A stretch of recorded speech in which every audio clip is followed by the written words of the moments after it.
আমি বরবাদ তো আমি অভিনীত, আমি বরবাদ ছাড়াও যতগুলো ছবি রিলিজ পাবে, যেমন জঙ্গলি, দাগি, পিনিক, টগর, না সবগুলো ছবি, মানে যত ছবি রিলিজ পাবে ততই আমি খুশি।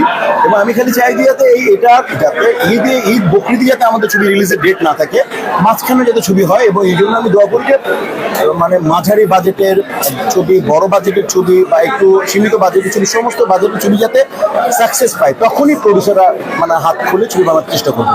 অতএব আমি চাই এইটা যাতে হোক, সাকিবের ছবি, সিয়ামের ছবি, আদরের ছবি, তারপর হচ্ছে আমাদের মিশুর ছবি, সব ছবি হিট সুপারহিট বাম্পারিত হবে। তাহলে ইন্ডাস্ট্রি ঘুরে দাঁড়ানো একটা প্রক্রিয়া শুরু হবে। ঘুরে দাঁড়াবে বলবো না, ঘুরে দাঁড়ানো প্রক্রিয়া শুরু হবে।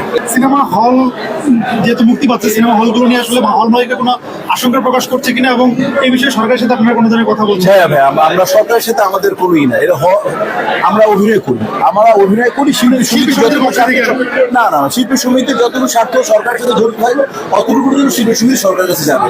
ছবি কি হবে, হল কি হবে, হল আমরা প্রত্যেক শিল্পী চাইছি ভালো, হল মালিকের এই পদক্ষেপ নিলে আমরা সবসময় তাদের পাশে থাকবো, বা যারা প্রদর্শক তারা নিলে পদক্ষেপ নিয়ে আমরা তাদের পাশে থাকবো, বা আমাদের যারা তৈরি করে পরিচালক মন্ডলী তারা যে স্টেপ নিন আমরা তাদের পাশে থাকবো।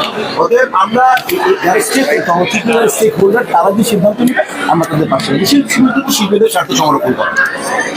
আমরা আমাদের যারা গার্জিয়ান, অভিভাবক হচ্ছে, পরিচালক, প্রযোজক, ছবি কম হয় তুলনামূলকভাবে।